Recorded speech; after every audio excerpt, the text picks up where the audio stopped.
సంఘమా, దేవుని యొక్క శక్తివంతమైన నామమును బట్టి,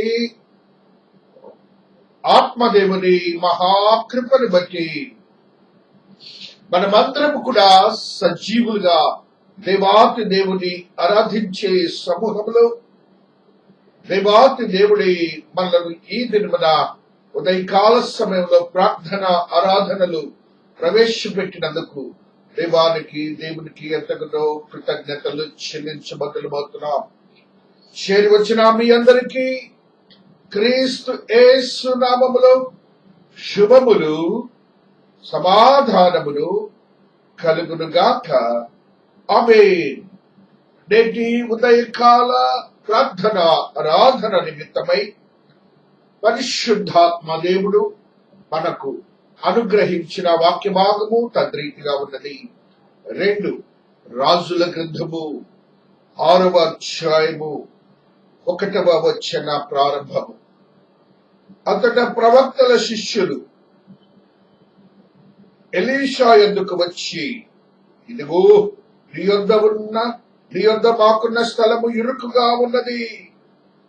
నీ సెలవైతే మేము యొర్దాను నదికి పోయి తల యొక్క మ్రాను అచ్చటి నుండి తెచ్చుకుని మరి ఒక చోట నివాసము కట్టుకుంటామని మనవి చేయగా అతడు వెళ్ళుడని ప్రత్యుత్తరం ఇచ్చెను. ఒకడు, దయచేసి ఈ దాసులమైన మాతో కూడా నీవు రావాలని కోరగా అతడు, నేను వచ్చేదనని చెప్పి వారితో కూడా పోయెను. వారు యొర్దానుకు వచ్చి మ్రానులు నరుకుచుండిరి. ఒకడు దూలము నరుకుచున్నప్పుడు గొడ్డలి ఊడి నీటిలో పడి పోగా వాడు, అయ్యో నా ఏలిన వాడా, అది ఎరువు తెచ్చినదని మొర్రపెట్టను కనుక ఆ దైవజనుడు అదెక్కడ పడినని అడిగను. వాడు అతనికి ఆ స్థలమును చూపింపగా అతడు కొమ్మ ఒకటి నరికి నీళ్లలో వేయగా గొడ్డలి తేలేను. అతడు దానిని పట్టుకోనుమని వారితో చెప్పగా వాడు తన చెయ్యి చాపి దానిని పట్టుకొనెను. దేవుడు ఈ పరిశుద్ధ వాక్యమును దీవించి ఆశీర్వదించునుగాక. ఆమేన్. క్రీస్తునందు ప్రియమైన సంఘమా, దేవుని యొక్క మహాకృపను బట్టి పరిశుద్ధాత్మ దేవుడు ఈ దినమున మనతో మాట్లాడుతున్న కొన్ని సత్యాలను మన జీవన క్రమముకు ఏ రీతిగా అవసరమవుతాయో తద్రీతిగా మనము మన యొక్క ఆత్మీయతను బలపరుచుకొని దేవునికి అత్యంత సమీపమై ఆయన మహిమాన్వితమైన ఆశ్చర్యమైన కార్యములను మన జీవితంలో చూడాలని దేవాతి దేవుడు మనతో మాట్లాడుతూ వస్తున్నారు. చదవబడినటువంటి వాక్య భాగములో మనము చూసినప్పుడు ప్రవక్తల శిష్యులు అనగా దైవ సన్నిధిలో దైవ జనులతో ప్రతినిత్యము జీవించే శిష్యులు, దైవజనుల యొక్క ఆశీర్వాదములతో నివసిస్తున్న శిష్యులు, ఒక ప్రాంతములో ఆత్మ తాకిడిని అనుభవిస్తున్న శిష్యులు. వారు లోకము వైపు చూశారు. కొద్ది సమయము వారు లోకము వైపు చూశారు. జాగ్రత్త సుమి, నీవు విశ్వాసిగా ఉండి నీతియుక్తమైన బిడ్డగా ఉండి నీ యొక్క క్రమాన్ని ఏ విధముగానైనా నీవు తొలగిపోకూడదని వీరి యొక్క జీవితం ద్వారా దేవుడు ఈ దినాన మనకు తెలియజేస్తూ ఉన్నారు. మనము దేవుని సన్నిధిలో ఉన్న ఆశీర్వాదకరమైన స్థితులను లోకరీతిగా ఉన్న శారీరక బలహీనతలను బట్టి వాటిని బేరీజు వేసి వాటిని తృణీకరించినట్లవుతుంది. నీవు బలహీనుడు అయితే, నీవు బలహీనపు స్థితి నీలో ఉంటే చెమట పడుతుంది, ఫ్యాన్ లేదు, ఏసీ లేదు, ఎండగా ఉంది. ఇప్పుడు ఈ పరిస్థితులను బట్టి ఇరుగ్గా ఉంది, చైర్ దొరకలేదు, లేక నాకు ముందు చోటు దొరకలేదు. ఇవి మానవ బలహీనతలు. You should have to get rid of all these things from your mind while you are living with the Lord Jesus, with the Spirit of God. నువ్వు దేవుని సన్నిధిలో తద్రీతిగా జీవిస్తున్నప్పుడు ఈ క్రమమంతా కూడాను ఆయన కొరకు నువ్వు సిద్ధపరచబడిన ఆత్మతో కూడిన మనస్సును శరీరమును కలిగి ఉండాలని దేవుడు ఈ దినాన నీతో నాతో మాట్లాడుతున్నారు. చాలా మందివి నేనెప్పుడు ముందే కూర్చుంటా, నా చైరిదే. ఇవన్నీ కూడాను మానవ బలహీనతలు. నువ్వు ఎక్కడైనా ఉండు, నువ్వు దేవుని సన్నిధిలో ఉన్నావని గ్రహించాలి. దేవుని సన్నిధిలో ఉన్నావని గ్రహించినప్పుడు నీకు ఆశీర్వాదాలు ఉంటాయి. నువ్వెప్పుడైతే అవి లేని పరిస్థితుల్లో బలహీనుడు అవుతావో ఎలా ఉంటుందంటే, నీకొక బుద్ధి చెప్పడానికి దేవుడు నీ జీవితంలో, నీ కుటుంబంలో, నీ బిడ్డల ఎడల కొన్ని ఆశ్చర్యమైన కార్యాలు చేసి చూపిస్తాడు, కానీ అది గ్రహించలేము. అవి గ్రహించాలి అంటే నీవు దైవజనుని సాన్నిహిత్యాన్ని పొందాలి. ఏ దైవజనుడైతే నీకున్నాడో ఆయన ఆత్మతో కూడిన స్థితులతో జీవిస్తున్నాడో లేదో చూసుకోవాలి. ఈ లోక మర్యాదల చొప్పున జీవించే దైవజనుడా, లేక దేవుని మర్యాదల చొప్పున జీవించే దైవజనుడా అని నీవు గ్రహించి నీ జీవితాన్ని భద్రపరచుకోవాలని దేవుడు ఇది నాన్న నీతో నాతో మాట్లాడుతూ ఉన్నారు. వారికి ఇరుకుగా ఉన్నది అనే మాటని పరిశుద్ధాత్మ దేవుడు తెలియజేస్తున్నాడు. కంజెక్షన్. దేవుని సన్నిధిలో నీవు దైవజనుని యొద్ద ఉన్నప్పుడు, దేవుని ఆత్మ ఉన్నదని గ్రహించినప్పుడు, నీవు అనుకున్నటువంటి ప్రదేశంలో నీకు కంఫర్ట్ లేదో ఉందో అనేది నీ శరీరం చెప్తుంది. కానీ నీ శరీరానికి నువ్వు ప్రాధాన్యత ఇవ్వకూడదు. నీ ఆత్మకు నువ్వు ప్రాధాన్యత ఇవ్వాలి. అదే దేవుడు ఇది నాన్న మాట్లాడుతున్నాడు. అయితే వారందరూ కూడాను దైవజనుని యొక్క సాన్నిహిత్యంతో ఉంటున్న వారు దైవజనుని అడిగి ఆయనను అర్థించి ఆయనను కూడా తీసుకొని వెళ్లిన వారుగా ఉంటున్నారు. మరి ఒక పొరపాటు ఏంటంటే, వారు అద్దెకు ఒక వస్తువును తెచ్చుకున్నారు, గొడ్డలను తెచ్చుకున్నారు. ఒకటి దేవుని సన్నిధిలో ఇరుకుగా ఉందన్నారు. రెండవది, వారు ఒకరి దగ్గరకు వెళ్లి అరువుగా ఒక వస్తువును తెచ్చుకున్నారు. ఆ పని నిమిత్తం నీవు దేవుని అడిగి నీవు ఏ క్రియ అయినా చేయాలి, కానీ నీ స్వంత జ్ఞానము చొప్పున చేయకూడదని దేవుడు ఇది నాన్న వారి జీవితం ద్వారా మాట్లాడుతున్నట్లుగా మనము చూస్తూ వస్తున్నాం. కాబట్టి మనము దేవునితో జీవిస్తున్న మనము మన యొక్క ఆత్మీయతను బలపరుచుకోవాలి. మన శక్తివంతమైన స్థితిని మనము కలిగి ఉండాలని దేవాతి దేవుడు మాట్లాడుతూ, మన బలహీన పరిస్థితుల్లోనికి, శారీరక బలహీనతల్లోనికి నీ ఆత్మస్థితిని పోటీ పెట్టి నీకు నువ్వుగా బలహీనుడు కావద్దని దేవాతి దేవుడు మాట్లాడుతూ ఉన్నారు. ఆ స్థితిని బట్టి దేవుడు మాట్లాడుతున్న మాటని మనం చూసినప్పుడు అక్కడ వారికి వచ్చినటువంటి ఆలోచన సరిలో స్థితి ఏమిటంటే, అది అయ్యో నా ఏలిన వాడా, అది ఎరువు తెచ్చినదని మొర్ర పెట్టెను. అప్పుడు వచ్చింది జ్ఞానం.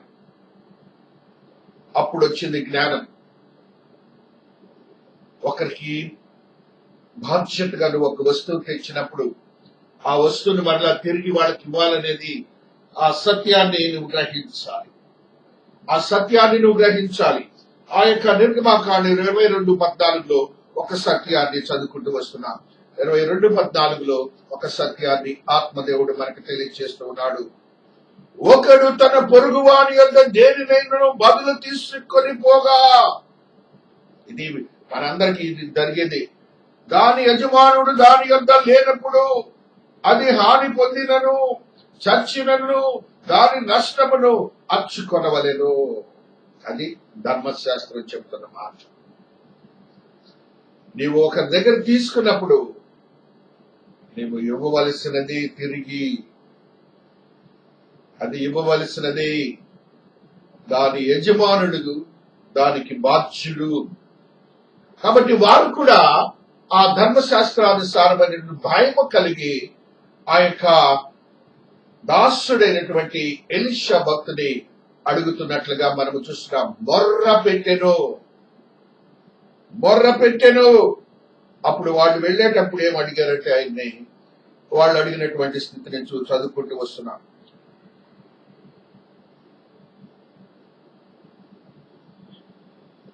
నీ యొద్ద మాకున్న స్థలము ఇరుకుగా ఉన్నది. వెళ్ళేటప్పుడు మీ స్థలం ఇరుకుగా ఉన్నదని ఆయన అడుగుతున్నారు. ఇక్కడేమో మొర పెడుతున్నారు. ఏమని మొర పెడుతున్నారంటే అది అరువు సొమ్ము మరలా తిరిగి ఇవ్వాలి అని చెప్తున్నారు. అదైతే నీళ్లలో పడిపోయింది, వారి అసమర్థతకు కారణమైంది, వారి అజ్ఞానముకు కారణమైంది. దేవుడు ఒక పరీక్ష చేస్తున్నాడు వారి జీవితంలో. కాబట్టి వారి యొక్క ఆత్మీయతను మనము చూసినప్పుడు బలహీనమైన పరిస్థితిలో ఉంటుండగా వారు మొర్ర పెట్టిన స్థితిని మనము గ్రహిస్తూ వస్తున్నాం. దేవాతి దేవుడు చెప్పినటువంటి మాట ఏమిటంటే, నీవు ఎన్నుకొనవలసిన ప్రదేశము ఇరుకు ప్రదేశాన్ని ఎన్నుకోమంటున్నాడు. మత్తయి సువార్తలో దేవుడు భూలోకానికి వచ్చినప్పుడు ఒక సత్యాన్ని మనకు తెలియజేస్తున్నాడు. కంఫర్ట్స్ ఉన్నటువంటి స్థితిలో నుంచి నువ్వు బయటికి రావాలి. 7వ అధ్యాయము 13వ వచనమున చదువుకుంటున్నప్పుడు, ఇరుకు ద్వారమున ప్రవేశించుడి, నాశనమునకు పోవు ద్వారము వెడల్పును, ఆ దారి విశాలమునైనది, దాని ద్వారా ప్రవేశించు వారు అనేకులు. జీవమునకు పోవు ద్వారము ఇరుకును, ఆ దారి సంకుచితమై ఉన్నది, దాని కొనుగొని వారు కొందరే. అన్ని స్పెసిఫిక్ గా చెప్తున్నాడు దేవుడు. ఇరుకు ఇరుకు కంజంక్షన్. దేవుడు స్ట్రైట్ అనే మాట ఇంగ్లీష్ లో వాడుతున్నాడు. కాబట్టి నీ యొక్క జీవన క్రమంలో విశాలమైన మార్గాన్ని కొరకు వెళ్తున్నాడు. దాని గురించి చెప్పినప్పుడు ఏమంటున్నాడంటే, దాని ద్వారా ప్రవేశించువారు అనేకులు, జీవమునకు పోవు ద్వారమున అనేకులు, దాని దారి సంకుచితమునై ఉన్నది, సంకుచితమునై ఉన్నది. కాబట్టి ఆ మార్గాన్ని నీవు ఎన్నుక చేసుకోకూడదు. నీ మార్గము ఇరుకు మార్గమై ఉండాలి, దేవునితో సంధి చేసే మార్గమై ఉండాలని దేవుడు ఇందున నీతో మాట్లాడుతున్నాడు. ఆ స్థలమును నీ వదలవద్దు. నువ్వు కంఫర్ట్స్ కోసం ఎదురు చూడవద్దు. దేవుడే చూసుకుంటాడు, దేవుడే చూసుకుంటాడు. ఆ విశ్వాసంతో నువ్వు ఉండమని దేవుడు దేవుని సన్నిధిని నీవు ఎప్పుడు కూడా ఎగతాళి చేయొద్దని దేవుడు ఇందుగాన వారితో మాట్లాడారు. వారు మొరపెట్టే గుణముతో, వారు మొరపెట్టే లక్షణముతో వారు దేవుని సన్నిధికి వచ్చినట్లుగా మనము చూస్తూ వస్తున్నాం. యెషయా భక్తుడు ఒక సత్యాన్ని తెలియజేస్తున్నాడు. 49వ అధ్యాయంలో ఒక సత్యాన్ని మనకి ఇది ఆయన తెలియజేసిన సత్యాన్ని చదువుకుంటూ వస్తున్నాం. 20వ వచనము, నీవు సంతానహీనురాలు అయినప్పుడు నీకు పుట్టిన కుమారులు, ఈ స్థలము మాకు ఇరుకుగా ఉన్నది, ఇంకా విశాలమైన స్థలము మాకిమ్మని నీ చెవులలో చెప్పుదురు అనగా అక్కడ రాసినటువంటి మాటలన్నీ ఏమిటంటే, బిడ్డలు కట్టావు, బిడ్డలు పెరిగిపోతారు. పెరిగిపోయినప్పుడు వారు అంటారు, మాకు ఈ స్థలము ఇరుకుగా ఉన్నది, అంటే ఎక్కువ మంది అయిపోయారు కదా అంటారు. దాని గురించి విశ్లేషణ అంతా దేవుడు ఆ మిగతా వచనాలు చెబుతారు, చదువుకోండి. ఆ సందర్భంలో తల్లితో మాట్లాడుతున్న మాటల్ని ఆమెని లెక్క చేయని, నేను ఒంటరి కత్తనై విడవబడుతుంది, మీరు ఎక్కడ ఉంటిరి అని నా మనసులో నేను అనుకున్నాను. తల్లిని వదిలిపెట్టేసి వెళ్ళిపోతారు. ఆ మనస్తత్వాలు ఇది అనేక మందికి ఉన్నాయి. ఆమె ఎక్స్ట్రా అయిపోతుంది, ఆమె ఉంటే ఇరుకు అప్పటి వరకు ఆమె పెంచి పెద్ద చేస్తుంది. వీళ్ళందరూ అప్పుడు ఇరుకు అనే సిస్టంలోకి వెళ్ళిపోయారు. కాబట్టి నీ యొక్క బలహీన పరిస్థితులు ఆ రీతిగా ఉండకూడదని దేవుడు నీతో నాతో తెలియజేస్తున్నాడు. సిద్ధపాటు లేని వ్యవహారం వాడని. వారిలో ఉన్నటువంటి స్థితి ఏమిటంటే సిద్ధపాటు లేదు. ఆ వడ్డలు మంచిదో కాదు లేదు, వారికి వారుగా దాన్ని సంపాదించుకొని ఒకరి మీద ఆధారపడ్డారు. ఈ రీతిగా నీ యొక్క ఆత్మీయతను బలహీనపరచుకోవద్దని దేవుడు ఈ దినాన్ని మాట్లాడుతుండగా, వారు మొరపెట్టినప్పుడు దాసుడు తన యొక్క ఆత్మీయ శక్తితో దేవుని ప్రార్థించినప్పుడు ఎవరు కూడాను ఆలోచన రాదు. దేవునికి అసాధ్యమైనట్లు చేయగల దేవుడు, అసాధ్యమైన వాటిని సుసాధ్యము చేయగల దేవుడు. ఆయన మాట్లాడుతూ అంటున్నారు, ఒక కొమ్మ ఒకటి నరికి నీళ్లలో వేయగా ఆ స్థలమును చూపించగా, కొమ్మను ఎవరు నరికారు? ఇప్పుడు దైవజనుడు నరికాడు. ఎవరు చేయాల్సిన పని వారే చేయాలి. నరికి ఆ నీరులో వేయగా ఆ ఇనుము బరువుతో కూడింది నీళ్లలో నుంచి పైకి వచ్చి తేలికగా పేపర్ వలె పైకి వచ్చిన స్థితిని మనం చూస్తున్నాం. ఆ ప్రకృతికి సంబంధించినటువంటి ఆకర్షణ శక్తి కూడా అక్కడ పని చేయలేదు. నా దేవుని శక్తి ముందు దేవునికి స్తోత్ర. అటువంటి అద్భుతమైన కార్యములు చేయగల దేవుడు మన దేవుడు. ఆ యొక్క ఇనుము నీటిలో నుంచి ఆ యొక్క పేపర్ వలె పైకి వచ్చింది. భూమి ఆకర్షణ శక్తి పని చేయలేదు. అక్కడ దేవుని శక్తి అలాంటిదని గ్రహించాలి. అప్పుడు ఆయన వారితో మాట్లాడిన మాట ఏమిటంటే ఒక అద్భుతమైన మాటని మాట్లాడుతున్నాడు. వారు ఒకవేళ ఆ యొక్క ఇనుమును అనగా గొడ్డలిని ఆ కర్రతో లాగుతారేమోనని ఆ లాగే విధానంలో కూడా దేవునికి ఇష్టం లేని క్రియ అని తెలుసు. అందుకని వారు ఎలాగ చేశారంటే దానిని పట్టుకోనమని వానితో చెప్పగా, పట్టుకోవటం అంటే దేంతో పట్టుకుంటాం? మనము చేత్తోనే పట్టుకుంటాం. పట్టుకురా అంటాడు, పట్టుకురా అంటాడు. సేమ్ ఈవుని అలాగనే దేవాతి దేవుడు పట్టుకొని ఆదాం దగ్గర నిలబెట్టాడు. ఆది కాండంలో ఆ మాటను చదివినప్పుడు శక్తివంతమైన దేవుని మహాకృపను మనం అక్కడ చూస్తున్నాం. మానవుని దేవునికి ఉన్నటువంటి ఆత్మీయతను మనం అక్కడ చూస్తూ వస్తున్నాం. హల్లెలూయా, హల్లెలూయా. తర్వాత దేవుడైన యెహోవా తాను ఆదాము నుండి తీసిన ప్రకటింపుకుని స్త్రీనిగా నిర్మించి ఆమెను ఆదాము వద్దకు తీసుకొని వచ్చెను. అలా పట్టుకొని తీసుకొని వచ్చాడు. కాబట్టి చేతితో పట్టుకోవాలి. చేతితో అనేది ఒక special in the view of the believers. అక్కడ చెప్పినప్పుడు వాళ్ళు ఏం చేస్తారంటే దానిని పట్టుకోమని వాడితో చెప్పగా వాడు తన చెయ్యి చాపి దానిని పట్టుకొనెను. చేతికి ఎంత విలువ ఉన్నదనేది మానవుడు గ్రహించాలి. చేతికి నీకు ప్రపంచంలో నీ జీవన క్రమంలో జరుగుతున్న ప్రతి ఈవి కూడా నీకు చేతులే చేసి పెడతాయి. అవి నీకు ఒక కంఫర్ట్ ఇస్తాయి, అవి నీకు ఒక ఆదరణ ఇస్తాయి, అవి నీకు ఒక శక్తిని ఇస్తాయి అని దేవుడు చేతులతో నీకు కొన్ని సత్యాలను తెలియజేస్తున్నాడు. ఈ చేతులని నువ్వు గ్రహించినప్పుడు దేవుణ్ణి స్తుతించే చేతులుగా ఉంటాయి, దేవుని ఆరాధించే చేతులుగా ఉంటాయి, గౌరవించే చేతులుగా ఉంటాయి, నీ ఆహారాన్ని తీసుకునే చేతులుగా ఉంటాయి, నీ పనికి ఉపయోగించే చేతులుగా ఉంటాయి. చేతులకి విలువ ఉన్నది. చేతుల్ని దేవుడు ఆశీర్వదించాడు. నీ చేతులు నువ్వు భద్రపరచుకోవాలి. నీ చేతులు చేసిన క్రియలు నువ్వు మాట్లాడతాడు మరి ఒక చోట. కాబట్టి నీ చేతులు మంచి పనులు చేయాలి కానీ చెడు పనులు చేయకూడదని దేవుడు ఇది నాన్న తెలియజేస్తున్నాడు. చేతుల్లో దేవుని యొక్క శక్తిని నిర్గమకాండంలో మనం చూసినప్పుడు 15వ అధ్యాయం 6వ వచనములో ఒక సత్యాన్ని దేవుడు తెలియజేస్తూ ఉన్నారు. హల్లెలూయా. యెహోవా నీ దక్షిణ హస్తము బలపొంది అతిశయించును. యెహోవా నీ దక్షిణ హస్తము శత్రువుని చిత్తగొట్టును. దేవుడికి ఆ హస్తం అనే స్థితిని, ఆయన పవర్ ని చూపించే స్థితిని తెలియజేస్తుంది. కాబట్టి చేతులతో నీవు హానరబుల్, గౌరవించేది, మర్యాదించేది, స్తోత్రించేది, ఆ దేవుని యొక్క స్తుతించేది చేతులను నువ్వు భద్రపరచుకోవాలి. ఈ చేతులతో నువ్వేం పని చేసినా కూడాను దేవుని మహిమార్థమే చేయాలని దేవాతి దేవుడు తెలియజేస్తున్నాడు. కీర్తనాకారుడు ఒక సత్యాన్ని మనకు తెలియజేస్తున్నాడు. 66వ అధ్యాయంలో ఉన్న సత్యాన్ని చదువుకుంటూ వస్తున్నాం. హల్లెలూయా. 11వ వచనము. హల్లెలూయా, హల్లెలూయా, హల్లెలూయా, హల్లెలూయా, హల్లెలూయా. 16, 11. హల్లెలూయా, హల్లెలూయా. స్తోత్రం, స్తోత్రం, స్తోత్రం, స్తోత్రం, స్తోత్రం. జీవ మార్గమును నీవు నాకు తెలియజేసినవు. నీ సన్నిధిని సంపూర్ణ సంతోషము కలదు. నీ కుడి చేతిలో నిత్యము సుఖములు కలవు.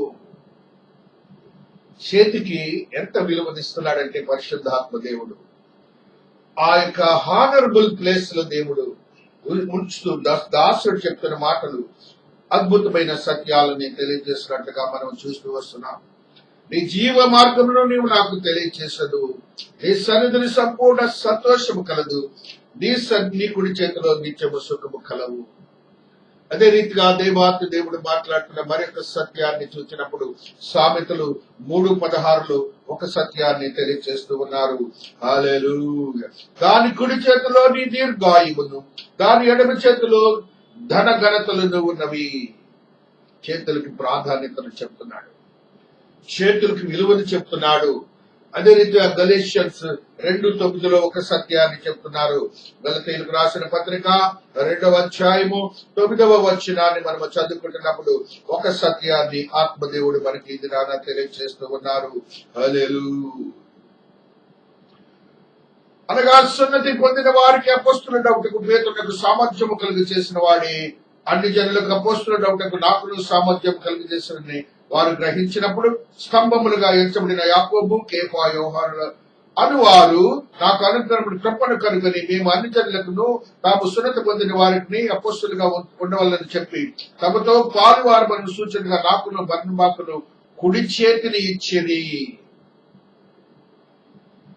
ఎందుకు కుడి చేతిని అలాగా మాట్లాడుతున్నారు? It is the fellowship. It is fellowship.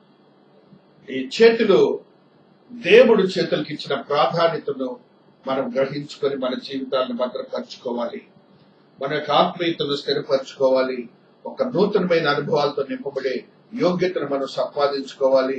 నీ యొక్క చేతులలో ఉన్నటువంటి శక్తిని దేవునికి నువ్వు తెలియజేసి నీ చేతులెత్తి దేవుని ఆరాధించేవాడిగా ఉండాలని దేవుడు చేతులకి అత్యధికమైన ప్రాధాన్యతనిస్తున్నారు. 6:12 2 కొరింథీయులు మీ ఎడల మా అంతఃకరణము సంకుచితమై ఉండలేదు, కానీ మీ అంతఃకరణమే సంకుచితమై ఉన్నది. మనము దేవునికి సిద్ధపాటు అనే స్థితిని తెలియచేసేది కూడా ఈ చేతులే. మన యొక్క ఆత్మీయతను బలపరుచుకుని దేవుని సన్నిధిలో నా తండ్రిగా జీవించాలని దేవుడు మాట్లాడుతున్నాడు. ఆది కాండంలో చేతుల గురించి దేవుడు మాట్లాడినప్పుడు మరి యొక్క సత్యాన్ని తెలియజేస్తూ ఉన్నారు. 5:29 ఒక సత్యాన్ని పరిశుద్ధాత్మ దేవుడు తెలియజేస్తూ వస్తున్నాడు.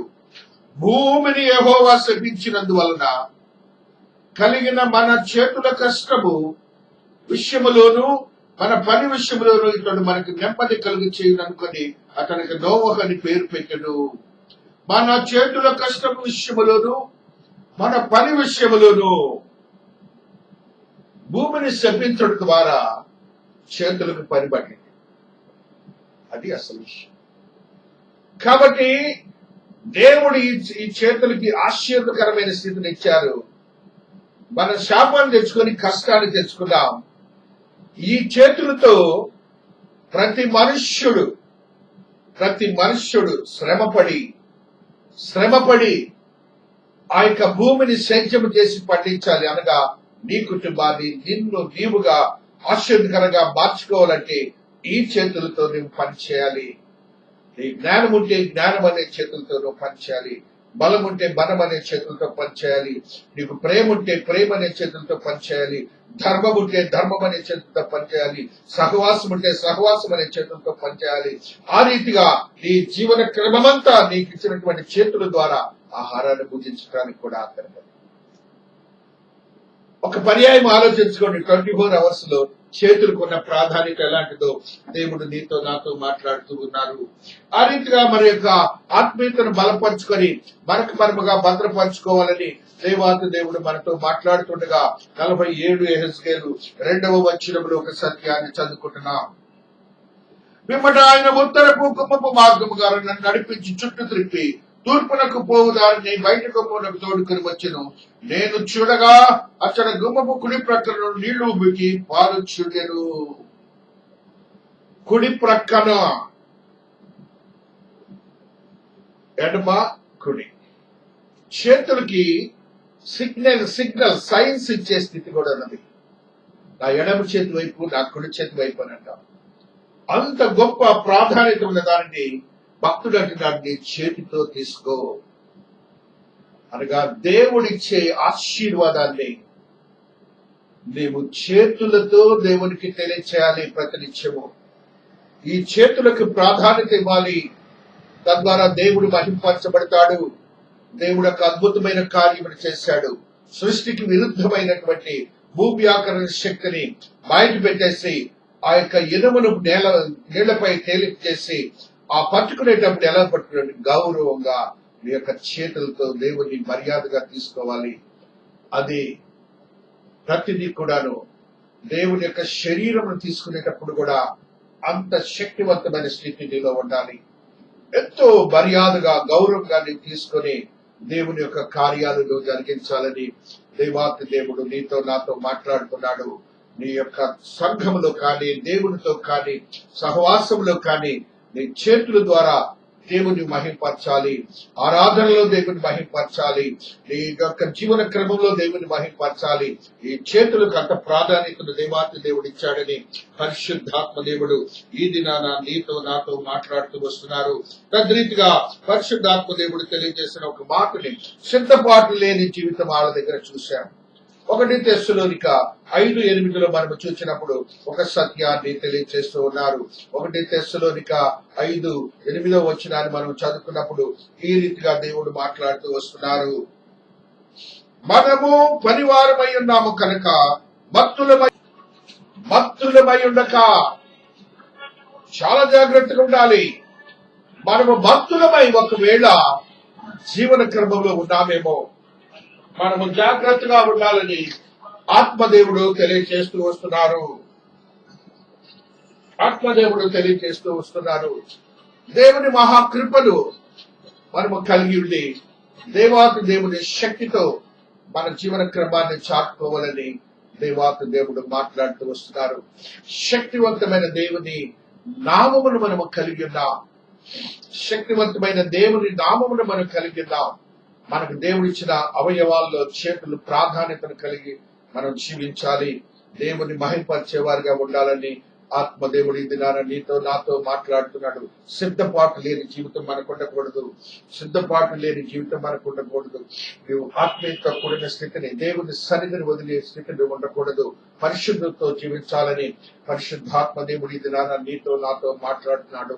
దేవుడి పరిశుద్ధ వాక్యమును దీవించి ఆశీర్వదించునుగాక. ఆమేన్. శక్తివంతమైన దేవా, మీ పాద సన్నిధిలో ఉంటాం తండ్రి. నైనా మీరు మాకు దేవుడిగా ఉన్నందుకు స్తోత్రాలు చెల్లించుకుంటున్నాం. దైవజనుని ద్వారా మాకు దినాన మీరు మాట్లాడిన మాటలను బట్టి స్తోత్రాలు. మీ సన్నిధి నుంచి మా బలహీనతను బట్టి బయటకు వెళ్లే స్థితి మాకుండకనైనా మాకు మేముగా భద్రపరుచుకొని నీ సన్నిధిలో జీవించే యోగ్యతలో మమ్మల్ని భద్రపరుస్తున్నందుకు స్తోత్రాలు. ఆత్మశక్తిని దాయి చేసిన విధానాన్ని బట్టి స్తోత్రాలు. విడివక మీ సన్నిధిలో నా చేతులెత్తి మిమ్మల్ని ప్రార్థించే యోగ్యతను మాకు అనుగ్రహించినందుకు స్తోత్రాలు. మీరు ఇచ్చిన చేతుల ద్వారా మిమ్మల్ని మహింపరిచే విశ్వాసులుగా మమ్మల్ని భద్రపరిచినందుకు కూడా కృతజ్ఞతాభివందనములు చెల్లించుకుంటున్నాను తండ్రి. మీరు మహాదేవుడవు కదా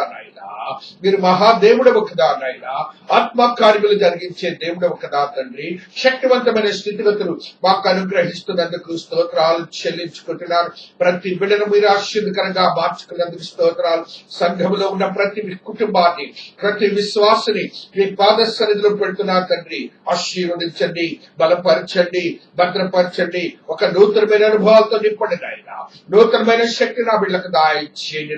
వారికి వారుగా విశ్వాసతలో స్థిరపరచబడి ఆత్మతో నింపబడిన దైవజనుని యొక్క ఆశీర్వదకరమైన జీవితంలో భద్రపరచబడలాగున వారి బలహీనతను త్రోసివేసి ఆత్మతో నింపబడిన శక్తితో నిండి యోగ్యతను ఎంచుకొని ఇరుకులో ఉన్న ఒక సౌఖ్యాన్ని వారు నిత్య జీవాన్ని పొందే యోగ్యతలో భద్రపరుస్తున్నందుకు స్తోత్రాలు. కుటుంబాల్లో ఉన్న ప్రతి బలహీన పరిస్థితుల నుంచి విడుదల చేస్తున్న విధానాన్ని బట్టి స్తోత్రాలు. వారి కుటుంబాలను బిడ్డలను ఆశీర్వదకరంగా మార్చండి అయినా. యవనస్తులకు మీరు ఇచ్చిన యోగ్యకరమైన జీవితం బట్టి స్తోత్రాలు. చదువును బట్టి, జ్ఞానం బట్టి, ఉద్యోగం బట్టి, ఆయన అదే రీతి వివాహం బట్టి, గర్భఫలం బట్టి, వారిని తరిమి వేసిన విధానాన్ని బట్టి కూడా స్తోత్రాలు చెల్లించుకుంటున్నారు. ప్రభుత్వం భద్రపరచండి. ఎదురు చూస్తున్నారు ఆయన.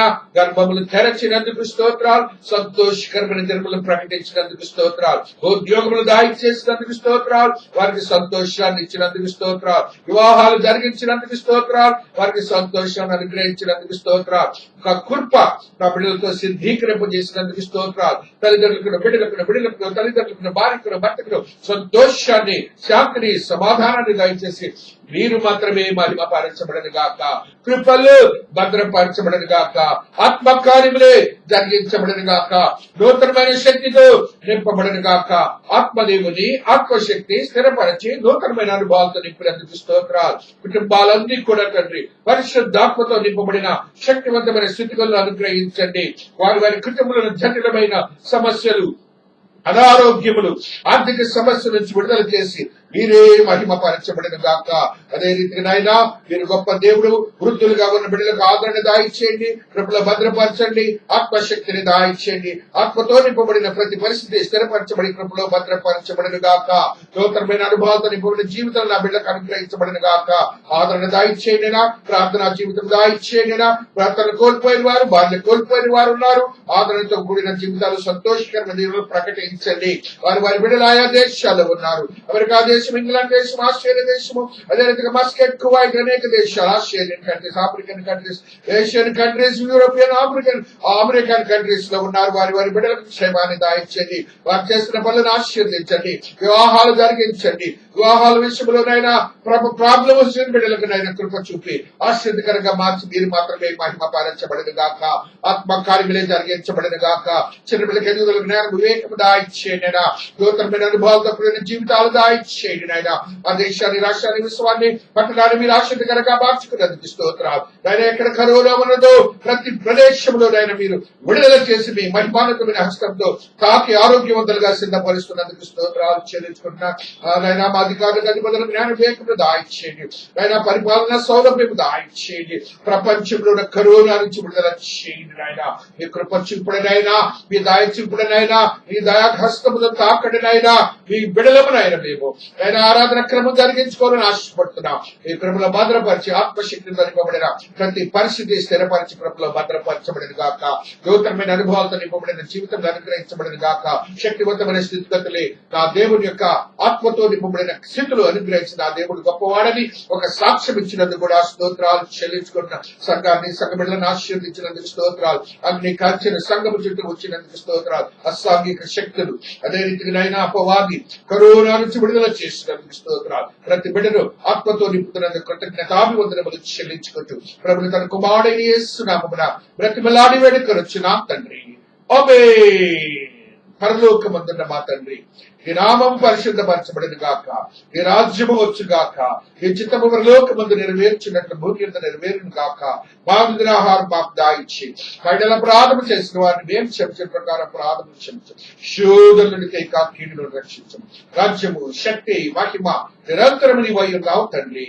ఆమేన్. మన తండ్రి అయిన దేవుని యొక్క ప్రేమ, కుమారుడైన యేసు క్రీస్తు ప్రభుల వారి కృప, పరిశుద్ధాత్మని యొక్క అన్యోన్య సహవాసము చేరిన ప్రతి బిడ్డకును ప్రత్యేకించి త్రియేక దేవుని మందిరమునకును తిరుపతుల వారికి మరి ప్రత్యేకించి దిన ఆరాధనలో పాల్గొన్న ప్రతి ఆత్మకును విశ్వాసకలి ఆత్మదేవుని యొక్క శక్తి, కృప, దయ, కనికరము సదా తోడయుండి ఆశీర్వాదములతో నింపి కృపల్లో భద్రపరిచి ఆత్మ కార్యములు జరిగించిన దేవుడు, ఆరాధన క్రమమును ఆశ్చర్యకరంగా మార్చిన దేవుడు, అదే రీతిగా ప్రపంచ కరోనా నుంచి విడుదల చేసి నూతనమైన అనుభవాలతో నింపిన దేవుడు, పరిశుద్ధాత్మ కార్యములు జరిగించి ఆత్మతో కూడిన సంఘముగా బలపరిచిన దేవుడు సదా తోడయుండి ఆశీర్వాదములతో నింపబడునుగాక.